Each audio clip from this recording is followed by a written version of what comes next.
Nah, jadi ada bebek berenang. Terus di sana itu biasanya orang pada renang juga di danau itu. Jadi ada kayak ininya kan, pembatasnya gitu kan. Ya, jadi itu pasir. Ya, beginilah suasana sore di Eropa.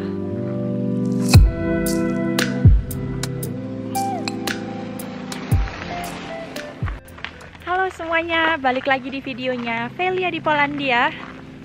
Video kali ini video random talk. Jadi aku mau cerita mengenai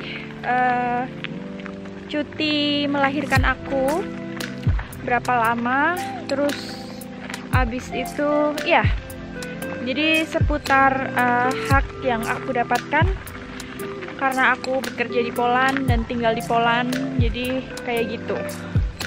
Oke, sekarang aku ini ada di taman yang ada di kota Łódź. Jadi di taman salah satu yang ada di kota Łódź di Polandia. Dan bisa kalian lihat kan, tamannya itu lumayan besar, jadi bisa jalan gitu kan. Bisa jalan, terus ada danaunya, ada yang berenang di danau juga.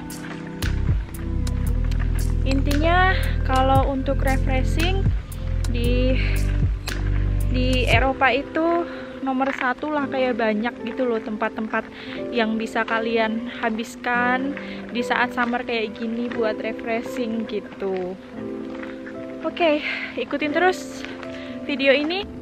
So, ini sebelah kiri buat sepeda, sebelah kanan buat pejalan kaki. Dan ini tamannya.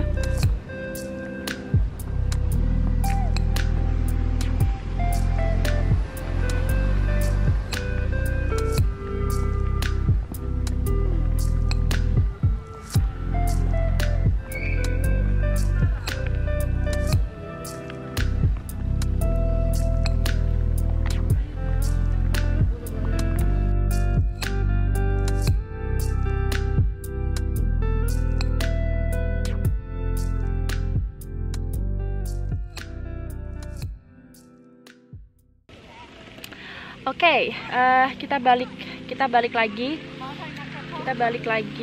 ke topik. Kita balik lagi ke topik tentang cuti melahirkan. Jadi ada di beberapa video sebelumnya aku udah cerita tentang itu.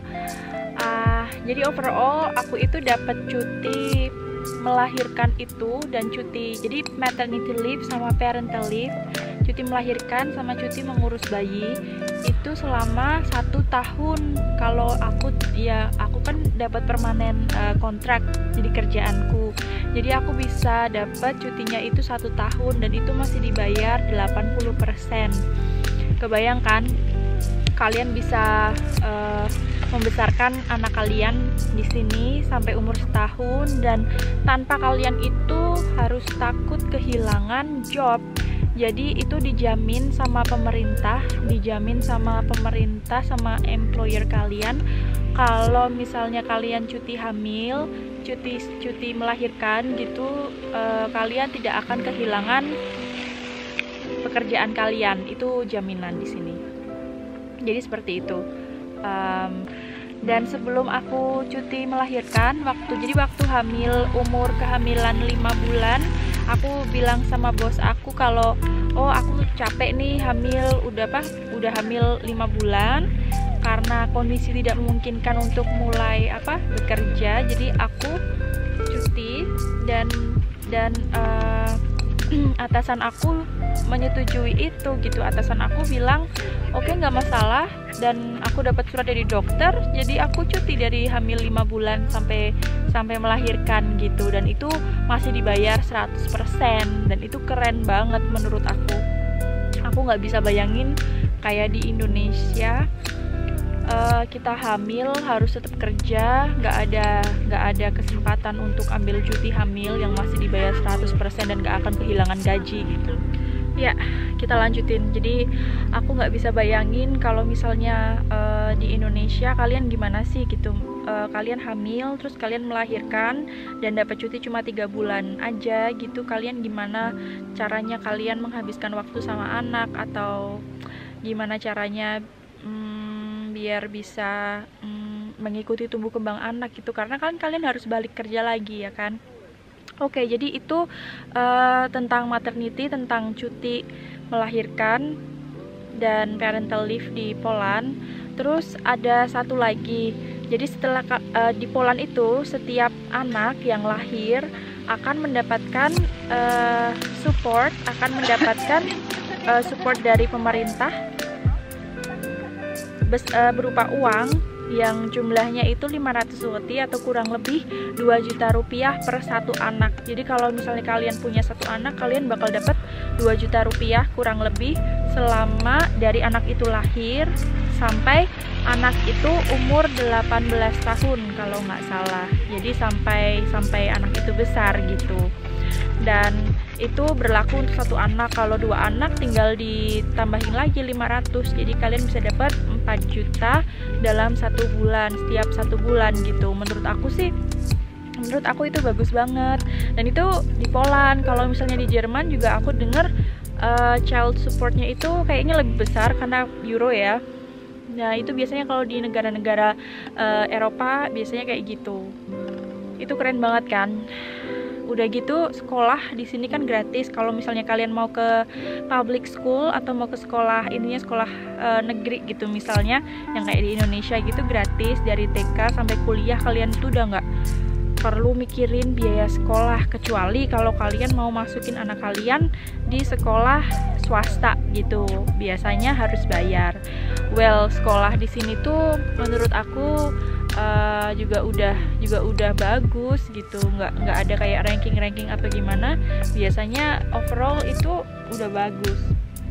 Nah itu masalah child support ya. Terus ya aku mau curhat, jadi membesarkan. Jadi kan ini aku kan bisa dibilang ibu baru.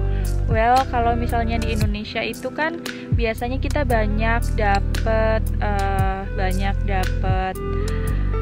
bantuan dari keluarga besar, dari nenek kakeknya anak kita, ya kan, jadi orang tua kita gitu. Dan itu biasa, setelah melahirkan kalian bakal dapat banyak tamu, terus semua orang bakal dengan senang hati untuk take care kan, untuk merawat anak kamu gitu. Kalau di sini itu sebenarnya bukan budayanya. Jadi di sini kayak keluarga besar itu ya datang buat jenguk anak, cuma enggak yang kayak bakal merawat atau bakal nginep berhari-hari atau berbulan-bulan gitu buat gantian tugasnya sama ibunya gitu. Sebenarnya itu sih perbedaannya. Nah di sini itu yang aku waktu aku ulang tahun kemarin, aku itu dapat kado ulang tahun dari kakak iparku. Kalau oke, nggak apa-apa, kalian bisa dinner romantis gitu kan, bisa makan malam romantis. Si anak aku bisa ditaruh di tempat kakak ipar aku, mereka bakal ngejagain selama beberapa jam aja, jadi kayak gitu. Terus juga waktu suami aku ulang tahun bulan Juli ini kemarin, mamanya dia, jadi mertua aku bilang, oke, aku bakal kasih kamu hadiah ulang tahun, yaitu aku bakal jagain anakmu selama beberapa jam. Jadi kalian bisa jadi aku sama suami aku bisa makan di luar tanpa bayi, atau kita bisa having spa gitu kan, kita bisa spa di luar tanpa bayi. Jadi seperti itu gitu. Itu benar-benar beda banget, dan bukan budayanya buat hire babysitter gitu. Nggak banyak setahu aku di sini yang punya pembantu. Oke, bukan pembantu tapi kayak asisten rumah tangga atau babysitter atau nanny gitu kan.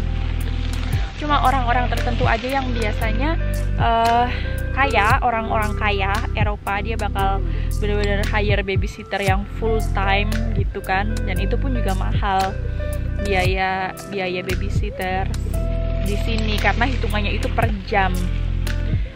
Itu ceritanya. Jadi kebayang nggak sih, maksudnya aku itu jujur aja aku sama sekali waktu di Indonesia juga aku nggak pernah kayak ngerawat anak kecil gitu kan, ngerawat bayi.